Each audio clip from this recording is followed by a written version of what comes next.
chers téléspectateurs, chères téléspectatrices. Alors on se retrouve sur la chaîne Bien-être, la chaîne Harmonie aujourd'hui donc avec ce beau soleil. Comme vous pouvez le voir, on a de la chance. Donc avec notre partenaire suisse, l'unique pour l'instant, toujours le même, Cédric Dupont, donc qui est coach. Et donc aujourd'hui, il va nous parler d'un sujet qui nous tient tous à cœur, lié aux 5 blessures, donc la trahison. Un sacré sujet, Oui, hein, ce sujet-là, Cédric, hein. totalement. Bonjour Sandra, bonjour à tous. Merci de ton accueil, de ton sourire, qui est toujours Merci. chaleureux et bienveillant et bienvenu. Ça fait toujours plaisir. J'avais envie, d'aborder le sujet de la blessure de trahison, juste en fait de faire un préambule, Mhm. vraiment pour comprendre l'importance de nos blessures. C'est vrai que ça fait 20 ans que je médite dessus, ça fait 20 ans que j'ai lu le livre Les 5 blessures qui vous empêchent d'être de Lise Bourbeau. Son livre il est super intéressant, ça fait une photographie nous expliquant, voilà, les blessures sont pour moi nécessairement aller dans la libération, dans la guérison de cela.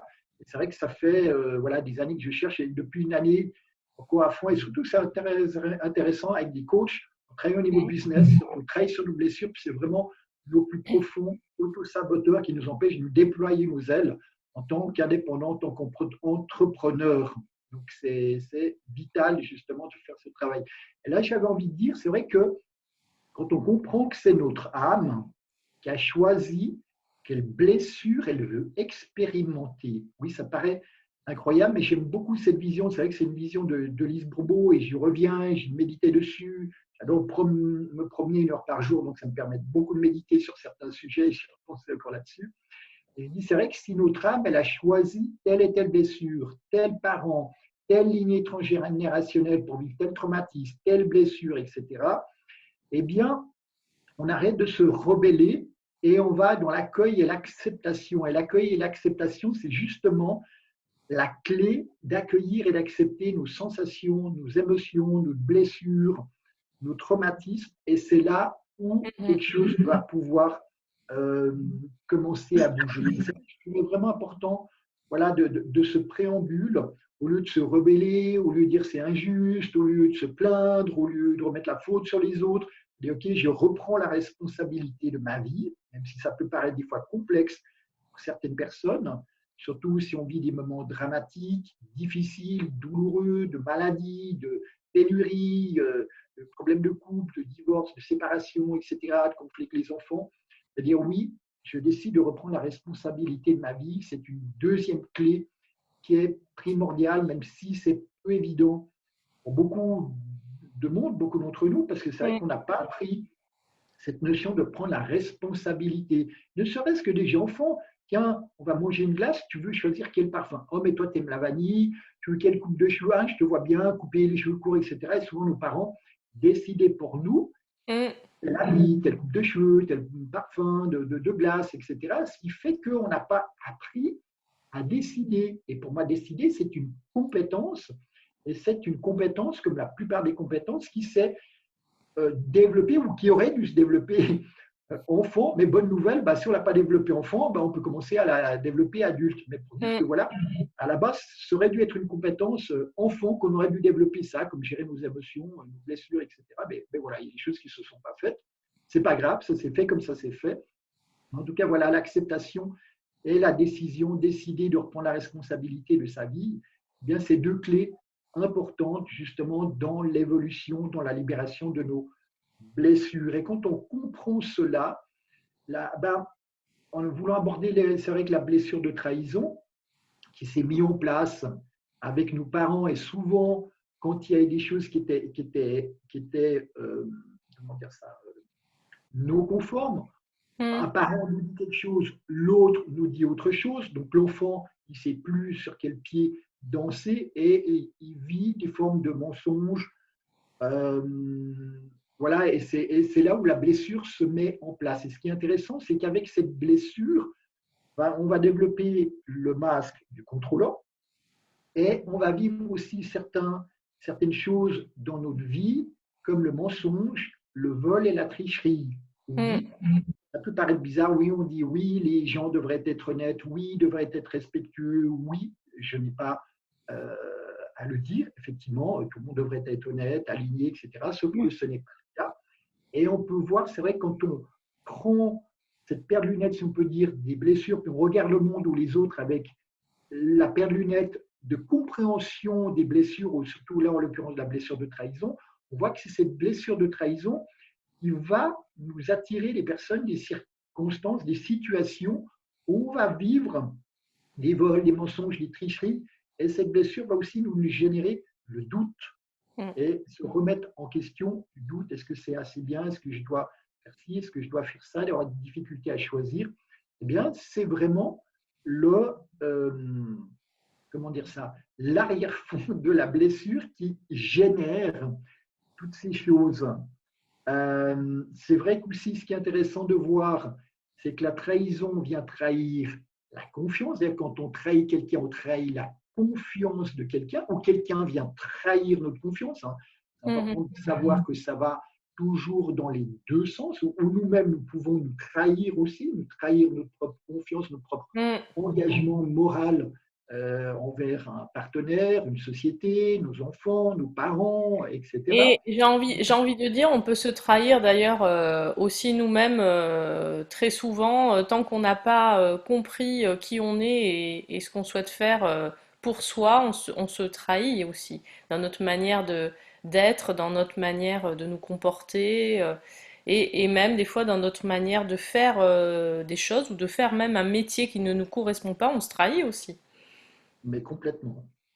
Mm, Complètement. Et c'est une trahison, on pourrait dire même, on se travestit presque mm, à prendre des rôles, des personnages pour faire plaisir à papa, pour faire plaisir à maman, mm, qui aurait souhaité qu'on soit enseignant, qui aurait souhaité qu'on joue du piano, qu'on aurait souhaité. Et finalement, ils nous projettent leur propre projection dessus, mais on n'est pas nous-mêmes, on n'ose pas être nous-mêmes. Et là, effectivement, nous trahissons notre être, nous trahissons notre véritable identité qui nous sommes.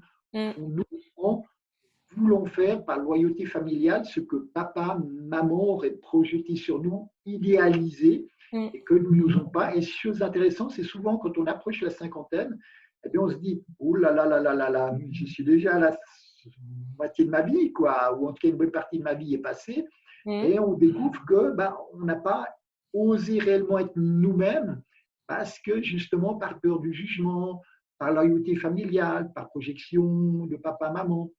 Et justement, eh bien, là, comme tu le dis très justement, on vient activer, on vient jouer, on Mm. vient. C'est cette blessure en fait qui s'active en nous. Et c'est ça qui est intéressant aussi de le savoir, c'est que j'appelle ça grandir dans cette blessure. Et ce qui est intéressant, c'est que chaque blessure, pour moi, c'est vrai que si on sait que c'est notre âme qui nous fait vivre une blessure, donc pour moi, le sens de la vie, c'est de grandir et d'évoluer spirituellement. Alors, Mm. des fois, on s'en prend plein la figure, mais ça nous fait grandir. On grandit plus parfois par des échecs, par des erreurs, par des conflits, par des divorces, autre que si la vie est un long fleuve tranquille et que tout va bien, on a une cuillère en or dans la bouche, pour rare personne sait. Moi, je me suis pris plein la figure, j'ai divorcé 2 fois. Et c'est souvent là où c'était le plus douloureux qui m'a fait le plus avancer aussi Mm. également. Je le reconnais, quoi, de tout perdre, ça amène à se remettre profondément en question. Et Et ce oui, qui est j'ai vécu intéressant, ça moi aussi, bon, une fois, une seule fois, mais effectivement, tout perdre, devoir repartir à zéro, en fait, à l'âge de 40 ans, avec deux enfants seuls, c'est pas facile, mais c'est ce qui nous fait aussi avancer, se transformer, voir les choses autrement, et c'est vraiment, enfin voilà, enfin moi je reviendrai pas en arrière, quoi. C'est pour rien au monde. C'est tout ça qui permet d'être ensuite ce qu'on est et de comprendre plein de choses. Mm. et ce qui est intéressant, et c'est vrai que selon le moment même, c'est difficile de, comment dire ça, d'appréhender la blessure, d'appréhender la leçon de vie, de comprendre la leçon de vie.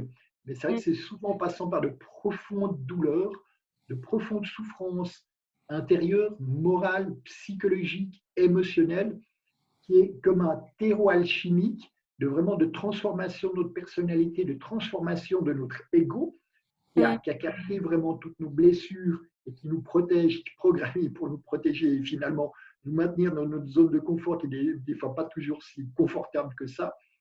Et ce qui est intéressant, donc, par rapport au le message de grandir par rapport à cette blessure de trahison, c'est vraiment amener à développer la confiance en soi. Ça, c'est Mm. la première clé. La deuxième clé, c'est l'authenticité. La blessure de trahison, quand on l'a, eh bien, elle va nous pousser, et justement pour s'en libérer, c'est vraiment nous pousser à développer l'authenticité, car plus on va développer la confiance en soi, plus on va développer l'authenticité, plus on va aller dans la libération de cette blessure, et aussi plus également nous acceptons notre vulnérabilité. C'est Mm. souvent un mot qui est mal compris parce qu'on croit qu'être vulnérable, c'est être fragile, faible, un homme, il ne faut pas pleurer, etc. Donc c'est complexe, mais c'est vrai qu'on voit qu'il faut beaucoup de force intérieure pour oser montrer sa vulnérabilité, pour un homme oser pleurer, parce que souvent dans dans le collectif, un homme qui pleure, ben, c'est une femmelette. Donc il faut ben, justement contrôler ses Au émotions. contraire, moi j'ai envie de dire, enfin en tant que femme, moi je le dis, hein, un homme qui pleure pour moi c'est un homme très fort. C'est-à-dire que c'est un homme qui va accepter de montrer ce qu'il ressent, qui va accepter de montrer ben, une part aussi féminine, aussi plus ou moins, avec le côté plus sensible qu'il a aussi. Et donc pour moi, c'est un homme justement qui a avancé sur lui et qui est pas dans sa carapace en fait, qui accepte de se montrer tel qu'il est. Ben, c'est intéressant qu'il accepte de se montrer tel qu'il est. J'ai envie de dire, c'est bas les masques. C'est vraiment Mm, enlever le masque mm, du contrôlant et oser montrer notre douceur, oser montrer mm, notre sensibilité, oser montrer ben voilà, notre affectivité. mm, Et c'est ça qui est primordial, qui demande un travail sur soi, surtout de se connecter à sa puissance intérieure, à ses ressources intérieures, pour moi, qui se trouvent au niveau de notre bas-ventre. mm. Le deuxième chakra, c'est les gens connaissent ça, de notre hara quand on fait des arts martiaux, Ou du aikido, yoga. karaté, etc. Et l'autre point, l'autre clé, justement, ce qui nous aide à grandir dans cette blessure de trahison, c'est l'intégrité. Être intègre Mm, avec soi-même, être honnête en fait avec soi-même. Car là, justement, quand on n'est pas honnête avec soi-même, c'est là qu'on va s'attirer d'ailleurs plein de situations pour nous renvoyer par effet miroir l'autre. Les autres sont juste notre miroir. Alors c'est vrai, quand on s'en prend plein la figure, on dit ah, stop, stop, stop, stop, stop, c'est ça pas trop. drôle. Mais plus justement on accueille, on dit ok, l'autre c'est un miroir, comment je peux travailler ça sur moi? Qu'est-ce que ça vient réveiller chez moi? Comment ça me fait réagir en écoutant ces sensations, en accueillant ce qui est là, en accueillant ces émotions, en accueillant les souvenirs du passé, les laisser remonter, et puis en osant les accueillir, les accepter, les exprimer, les verbaliser, quitte à se faire accompagner par un thérapeute, c'est quand même plus facile quand on n'a pas l'habitude. C'est pour ça, moi, pendant longtemps, j'ai été accompagné. Alors, si j'en ressens encore le besoin, je continue de me faire accompagner. Je trouve que c'est une Mhm. clé vraiment d'évolution de se faire accompagner qui est primordiale. Donc, c'est vrai qu'en résumé, vraiment, cette blessure de trahison va nous obliger, quand on comprend que c'est notre âme qui nous fait vivre cette expérience-là, de grandir dans la confiance en soi, dans l'authenticité, dans la vulnérabilité et dans l'intégrité. Et le fait de vouloir développer ces quatre éléments, c'est aller à se libérer de Mm. la blessure de trahison, parce que je comprends de plus en plus, c'est que chaque blessure est là comme un programme, comme une croyance, mais au niveau de notre âme, et le programme, il lâche lorsque nous avons développé les qualités que la blessure nous oblige Mm. à transformer. C'est clair qu'au niveau de notre ego, quand on a été profondément blessé, on a besoin d'aller travailler sur l'enfant intérieur, d'aller libérer l'enfant intérieur, le masculin, le féminin, etc. Et plus après, on peut se réapproprier cela et aller vraiment dans ce travail, je parle de désencombrement personnel plus que d'évolution personnelle, et de développement personnel, pardon, et ce qui nous aide justement à grandir. Et lorsqu'on comprend cela, eh bien, la blessure peut lâcher et on arrête de s'attirer des personnes, des circonstances ou des situations où on revit la blessure de trahison, parce que pour moi, effectivement, on peut se libérer, mais ça demande justement ce travail alchimique intérieur, cette transformation intérieure, d'aller oser, d'aller développer ces qualités-là. Mhm. Tout à fait. Je ne sais pas si tu as des questions là, Sandra. Alors, non, non, j'ai pas de questions parce que moi, ça me parle énormément. Je te suis totalement là-dessus. Je comprends très bien. Ce qu'il y a, c'est que ça demande déjà aussi. D'aller regarder ses blessures, ça demande un courage, hein, ça il faut pas l'oublier, ça demande d'être courageux. Cette question de la responsabilité bah, qu'on a déjà évoquée, vous le verrez dans une autre chronique avec un autre partenaire, ça demande de reprendre les rênes de sa vie, les rênes de soi aussi, d'abord parce que avec ces questions fondamentales, qu'est-ce que je ressens, qui je suis, vers où je veux tendre, et ces choses-là, ça demande bah, beaucoup de courage. Donc c'est un petit peu comme j'aime bien cette métaphore-là, comme le lotus qui pousse en fait dans la boue, hein, c'est-à-dire que bah, il faut aller Mhm. regarder ses ombres, il faut aller regarder ses ombres et ses blessures pour pouvoir bah, les transmuter, les alchimiser comme tu dis, et ensuite eh ben, la belle fleur, hein, on va devenir cette belle fleur qui va s'ouvrir, qui va pouvoir s'épanouir.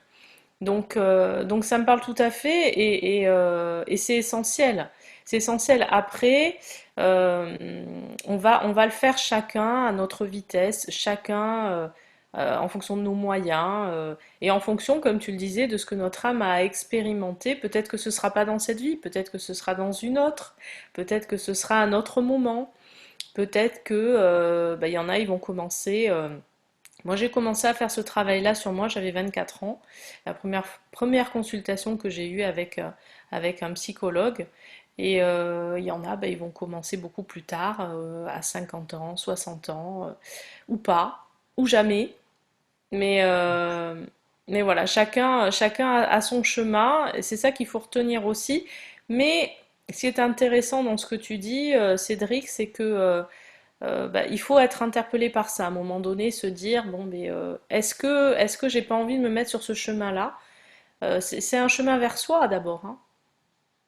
Disons, c'est clair, et moi-même, j'ai 20 ans ou plus de développement personnel derrière moi, où j'ai envie de dire, j'ai tourné autour du pot durant des années en travaillant sur des manques de confiance chroniques, voilà, sur des choses vraiment qui revenaient. J'ai travaillé en PNL, en coaching, en Mhm. EFT, en kinésiologie, en mille et une manières. Et tout à coup, je vois que quand j'ose plonger, j'ai envie de dire, au lieu de tourner autour du vase, dans le vase, dans la vase, intéressant le jeu de mots par rapport au lotus, eh bien là, il y a une évolution personnelle et au Mm. niveau de la relation avec les autres, au niveau de mon business, au niveau de l'argent, au niveau de l'amour, au niveau du cœur. Et là, c'est un accélérateur. Et c'est vrai, quand on a envie ben, vraiment d'évoluer, de faire exploser les choses, vraiment d'atteindre nos objectifs beaucoup plus rapidement, eh bien, la clé, c'est vraiment d'aller travailler sur ces blessures. Alors oui, c'est douloureux, oui, c'est Mm. désagréable, mais Mm. après, quel bonheur, quel Mm. niveau on atteint de bien-être, de bonheur, de prospérité,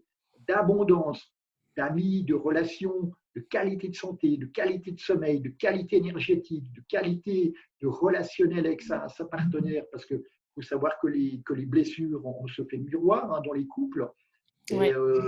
et on se renvoie et ah mais tu m'as blessé, ah mais c'est de ta faute. Et là aussi l'importance de reprendre sa responsabilité Mm. là-dedans. Et c'est clair quand on travaille sur la blessure, mais il y a un bénéfice dans tous les domaines de notre vie qui est juste incroyable. Et c'est vraiment quand on travaille sur notre blessure originale, originelle, presque on peut dire ça comme ça, eh bien qu'on peut se reconnecter à notre puissance. Et Mm. là, c'est juste impossible de se reconnecter à notre puissance tant qu'on n'a pas libéré pleinement notre blessure principale. Quoi. Oui, c'est ça qui est important de dire. Et ça, à un moment donné, c'est ouvrir aussi, avoir un petit tilt, une petite ampoule, vous savez, qui s'allume ou qui clignote et se dire ah ben tiens, c'est peut-être le moment là, je vais peut-être un petit peu aller regarder ça ou ça, pour essayer de me débarrasser de ce qui m'encombre et puis me libérer en fait. Voilà. C'est un très beau Effectivement. message, hein?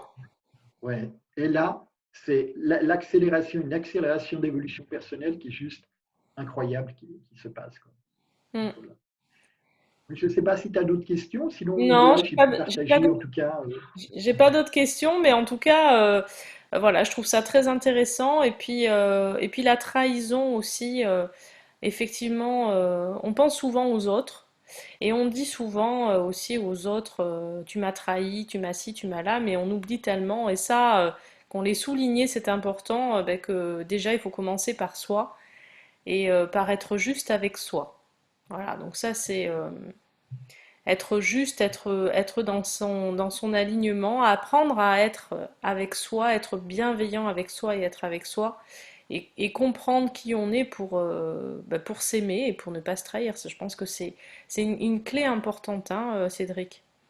Ben, tout à fait. Et puis se demander pardon, s'accueillir, s'accepter d'aller bienveillant, c'est un chemin, hein, ça ne se fait pas comme ça, crac, bing, boum, c'est un chemin où on se réaligne avec notre être, on se Mm. réaligne sur notre véritable identité. Et c'est vrai qu'il y a besoin de désencombrer les choses de notre passé. Et c'est important de se faire accompagner par quelqu'un, par un accompagnant qui a fait ce travail sur lui, parce que pour moi, c'est Mm. juste impossible de se faire accompagner par quelqu'un qui n'a pas fait ce propre travail de libération voilà, sur lui, quoi, ou Oui, sur tout elle. à fait. Alors c'est important. Alors ça c'est bien aussi que tu le dises parce que c'est vrai que souvent, enfin voilà, enfin moi pour l'avoir entendu régulièrement, oui mais bon, moi j'ai pas envie de ou je ne sais pas aller vers qui et puis aller vers quelqu'un à quoi ça sert de me faire aider. Euh, ben en fait, se faire aider, c'est aussi avoir un retour, c'est-à-dire qu'on a besoin d'un miroir en face de soi pour pouvoir comprendre ce qui se passe en nous, parce que tout seul, ben, on est dans notre bulle, on est dans notre microcosme, dans nos habitudes, dans notre fonctionnement, et quand on n'a pas un retour sur soi au départ, c'est très très compliqué, voire impossible, d'accéder à tout ça. Donc, dans un premier temps, c'est toujours bien de se faire guider, de se faire accompagner, de se faire aider. En tout Tout à fait. cas, vous voyez que Cédric est un de ceux qui peut le faire. Il y en a d'autres, hein, je ne Il y suis en pas le a d'autres, seul. oui, c'est pour ça que je dis c'est que tu es un de ceux, mais voilà, tu peux Il y aussi. en a d'autres. Moi, je travaille à distance aussi. Et je voulais dire, c'est vrai que demander de l'aide, ça demande de l'humilité en disant, ben là, ça me dépasse ce que je suis en train de vivre. Effectivement, l'autre est un miroir, parce que sinon on peut s'auto-hypnotiser soi-même, à se raconter des histoires de notre enfance, et on reste dans notre propre histoire à se raconter et des Mm, histoires tournent en boucle dans notre tête, jusqu'à dire, et l'autre va venir nous confronter à notre propre histoire de oui, vie et nos propres histoires qu'on se raconte, qui nous auto-hypnose et qui nous empêchent de nous épanouir dans notre couple, dans notre travail, financièrement, sexuellement, etc. Et là, on fait vraiment un saut d'évolution. tout à Voilà. fait. Bon, mais en tout cas, merci beaucoup Cédric pour cette chronique très intéressante. Et puis je pense que la prochaine fois, on parlera d'une autre blessure. Ce sera laquelle? Avec grande joie. Ben, on va aller dans l'ordre du patronyme, ce que j'aime bien, comme dit Lise Bourbeau. Si on prend la première lettre de toutes les premières blessures, trahison, rejet, abandon, humiliation et justice, ça fait trahi, ce qui est un signe mnémotechnique justement pour se souvenir des 5 blessures de lettres, trahi. Intéressant, d'ailleurs c'était la trahison, la première blessure, on va poursuivre avec le rejet la prochaine fois. Très bien. Bon, mais donc n'oubliez pas donc de nous suivre, hein, de suivre Cédric dans sa prochaine chronique sur le rejet. Et puis je vous dis à tout bientôt à tous et je vous souhaite une excellente journée. Merci Cédric. À tout bientôt tout le monde. Merci beaucoup. Prenez soin de vous. C'est important. Au revoir. Au revoir.